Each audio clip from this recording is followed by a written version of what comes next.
Like my I controller, dropped mine a lot though, so I got mine with my console, and I that was in 20. Oh no, that actually wasn't too long. It's when I started my job, like a little bit after I started working at the warehouse. Like one of probably the first major purchase I made once I actually started getting money. yeah, so is So my like PlayStation. so like late No, 23.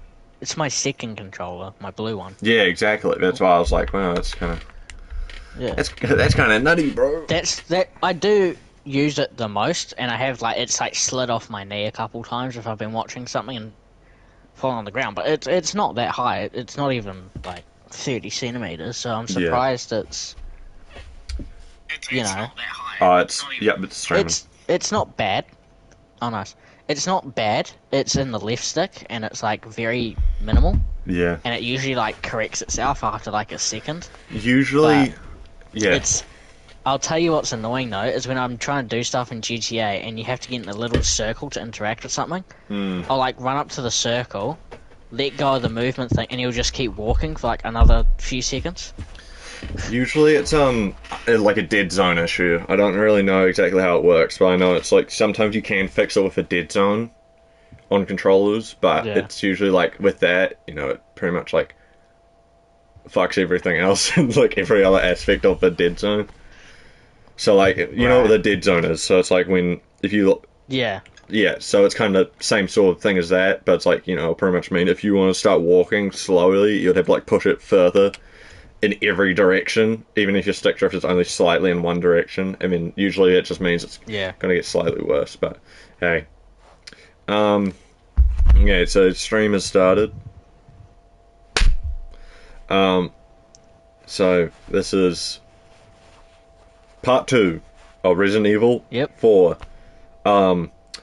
Since the last time we played, which was nearly 2 weeks ago now, because I have been procrastinating playing the game and or streaming it, but I have played more time in Mercenaries than I have in the actual story, and well, not to say, and I still have like no spoilers, mainly because I've only been playing as Leon on the first map, so it's like I'm still in the clear. I'm not trying to brag. Hang on, I'll show you my score. I'll show you. I can show you. Oh hell yeah. I'm not. This isn't me doing like a quick run, but I bet this was my this. Fuck it. We could do a quick run. We could do it a quick run. Yeah, why not? Loosen the limbs.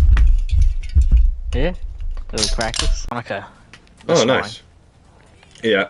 So Oh, that was yeah, way that too is the early. last Resident Evil game I have to play. Out of my aside from 6, which I'll be playing with you once we finish this. Yeah. Um Bitch. Otherwise, I'm all sorted. So that's good. Well, not all sorted, but I need to play Code Veronica and then I'm all sorted with Resident Evil. And after that, I'll take a break. And all the Resident Evil he needs for the time being. Yeah. Before he can actually like do something else with his life. In the nicest way possible. Play some... Like, I mean, I've literally only been playing, like, in terms of story games at least, pretty much just Resident Evil since the start of the year. So, like, for 5 months straight, it's been Resident Evil. So it'll be nice to like, as much as I've enjoyed it, it'll be nice to be done with it. Yeah. So yeah, started Code Veronica, and so far, it's been interesting. This is the... Because... Wait, no, Zero is one you and Jaden were playing together. Well, playing through. Yeah. More playing through together, simultaneously. Yeah. Yeah. Yeah, I was gonna say, like, hey Bailey, look how good my aim is. I've gotten, like, a lot better from the first time we streamed. I've just been missing shots ever since I wanted to say that, and I didn't want to interrupt you. But I've gotten a... But I finished RE0. Yeah. Obviously. And now I'm moving on to Code Veronica. I'm not far into it. I've only played, maybe continue playing it later. Because that's a big thing I struggle with. It's like, once I start a game, I can easily get back into it. It's just starting the game. Yeah. is what I keep putting off. So I just wanted like, I just did like the first 20 minutes last night, just so it was started, and then I continued it this morning with like an extra half hour of gameplay. Yeah. So yeah, and along with that, I also started watching Prison Break, the TV show. Yeah. All right. Which has been quite interesting. Has it been good? Yeah, it's been good. I'm on to season 2 now. Oh. I haven't had much else to do, so I've just been like kind of sick binge watching that while taking a bit of a break from a game. But I'm playing Code Veronica now, so it'll probably go a bit slower for the next season. But I should have. Fuck! I should have waited. I'm. Okay, as soon as I got an audience, I promise you, I have been getting consistent. On my first game I played of Mercenaries, I got a score of like 450,000, and then that's my high score, and that was like my third time. That was like my third round. Not good. Oh, he killed himself. What? So I did. Yeah, started Prison Break, and that's been quite good. Bitch. I'm curious to see how they will go forwards, because it's 5 seasons. Yeah. So I'm not sure, because I've only watched 1 episode of season 2, so I'm not sure if it's going to be like doing a new Prison Break every season, or if I bet it's going to be like what I'm kind of thinking it's going to be a bit like Trailer Park Boys. More in the way of like how it's pretty much the whole season has been building up to like doing this massive thing, and then it gets like fucked over in the last episode sort of thing. Where it's like they have like this, like in Trailer Park Boys, a lot of stuff would be like, I've got this whole season, it's got its ups and downs, and then that last so it's like usually like when they're gonna like sell the weed or when they're gonna like do whatever. That's like the main thing. I mean, it's just when they usually get like fucked over or something in that last tiny bit. Oh. What? Right. He just tanked that. Kneecaps of steel. Yeah. And I've been quite into... Well, I have been since I played Silent Hill 2, but I've been kind of a bit more into Silent Hill again. Now that I've kind of got like the excitement of now I can play both 1 and 3 as well. Yeah. So I've been kind of a bit more into that. So I've just been listening a lot to the soundtrack. I was just about to say, yeah. Who is this? Bro. But I've been listening to the soundtrack for 3 quite a bit, and there's one song in there that I quite like. But I found out it's not actually in the game. It's like just Molson. It is a part of like the official album and everything. Right. It's just not in the game, and it's not Molson because I think that's just fan made. That's not actually in the game. That's what I assumed after when you said that, because every single time I've seen it, it's on Spotify. It always gets taken down. And it doesn't have I think it's Akura. I can't remember her name. Akira Yamaoka. Yeah, it doesn't Akira Yamaoka. Yeah, it doesn't have their It doesn't have the like name on it at all. So I kind of assumed it was either something like maybe an ambience noise they like ripped, maybe. Since it's even though it's called Molson. Ending of another track, and I've sort of like had it on repeat and then amplified it and whatnot. That sounds like there's this one song, Void in Blue, which it's like its own song. Right. It's like a 5 or 6 minute song. Oh shit. And yeah, people will just take the ending. Do you know the song? Did you see the thing with the Silver? Just keep on thinking the other. Ooh. Oh fuck! I keep on thinking of this other song. It's by Pantera. What's it?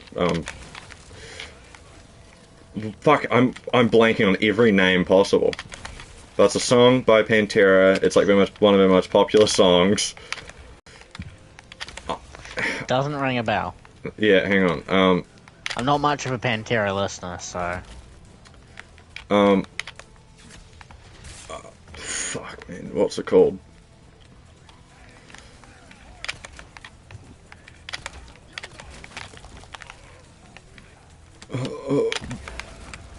Bomb.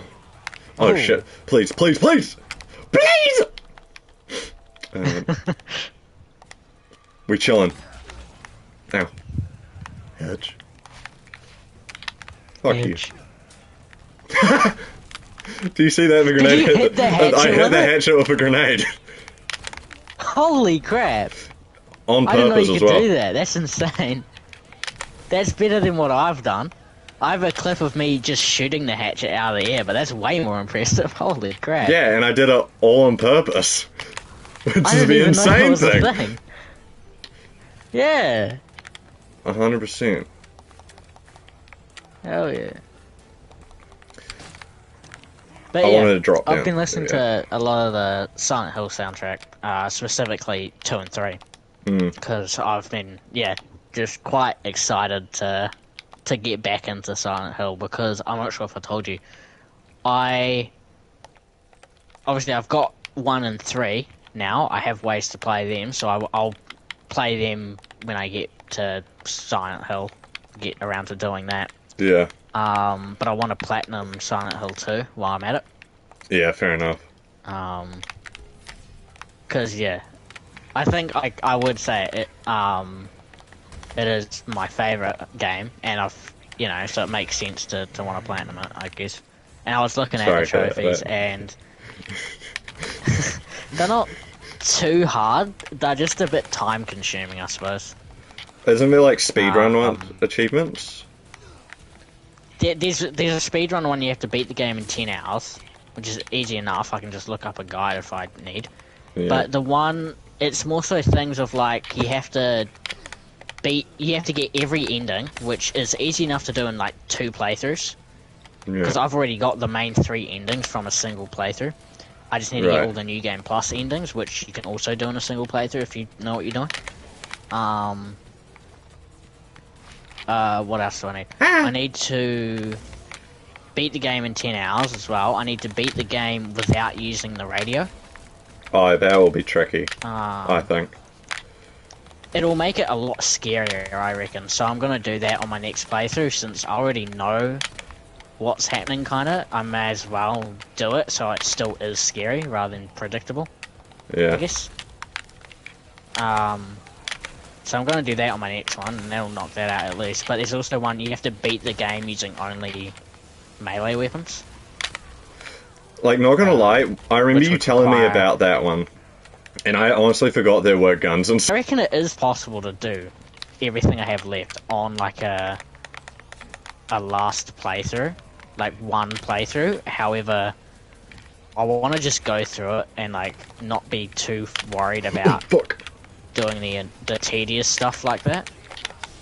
Yeah. At least on my on my next playthrough, and then I'll follow up with like a finishing things off playthrough where I'll do like melee only, because there's a chainsaw in New Game Plus, so I'll just utilize that. Nope, bad timing. So yeah. But yeah, I'll probably do that one last, and then I'll just get 1 and 3 out of the way first. Yeah. But like, from what I know about 3, which isn't much, all I know is that it's like, out of the original trilogy, not including the remake, it's the best written one, I think. At least from a dialogue standpoint. Right.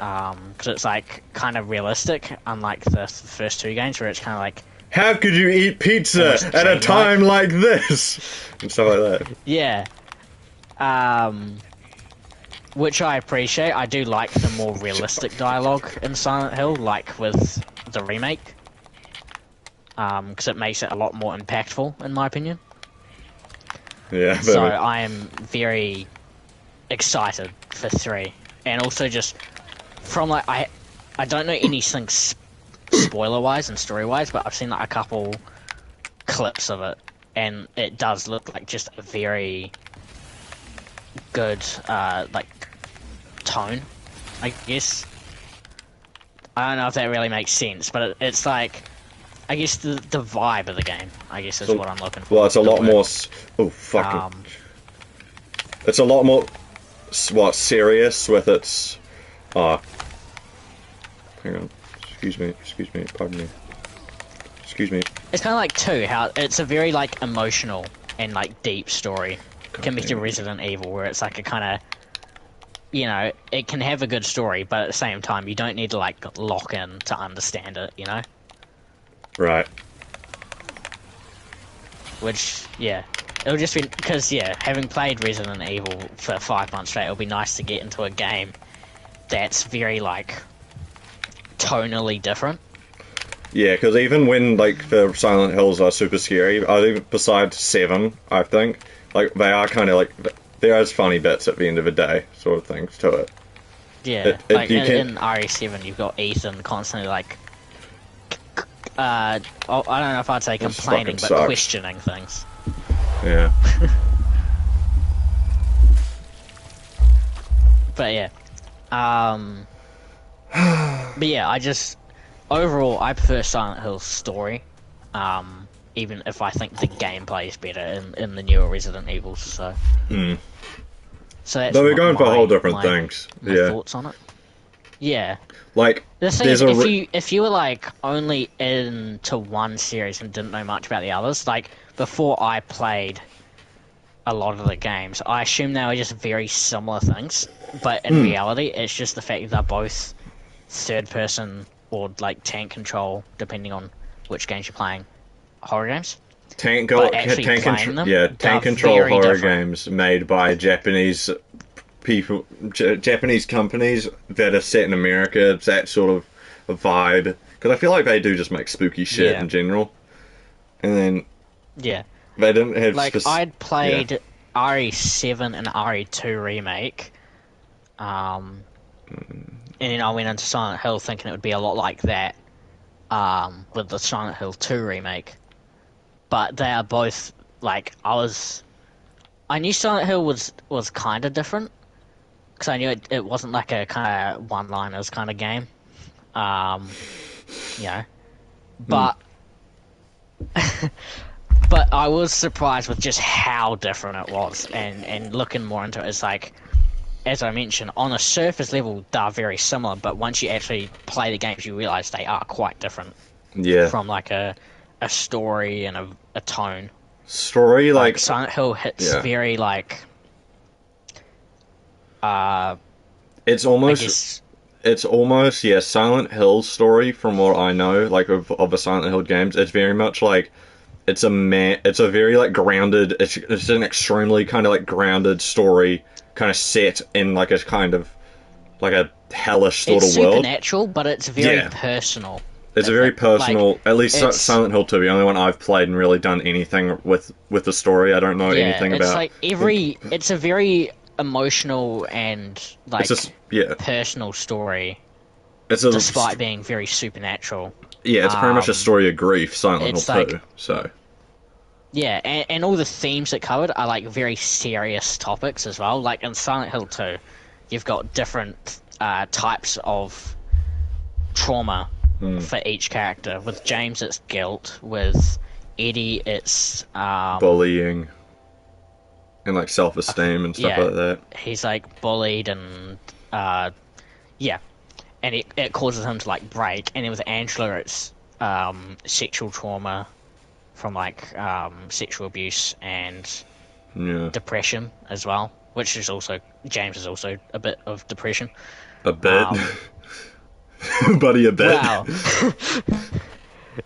Buddy. Well, yeah, but he doesn't know why. Hitting the James Sunderland in the mirror and thinking, yeah, I'm mentally stable. Well, that's more dissociation. I forget how to say the... Yeah. Then it is depression. But throughout the game, he does get into that more depression side of things. Yeah. Whereas Angela, from the very start, you can kind of tell, you know, she's kind of depressed, and then as the game goes on, you see why and exploit trauma. So I think that's why I like Silent Hill's story. It's a lot more personal. Because you are getting more into those, like, very extreme topics, but it does, like, in a good way, like, touch on them and and comment on them, I guess. Whereas Resident Evil's like, where's everybody going? Bingo? And stuff like that.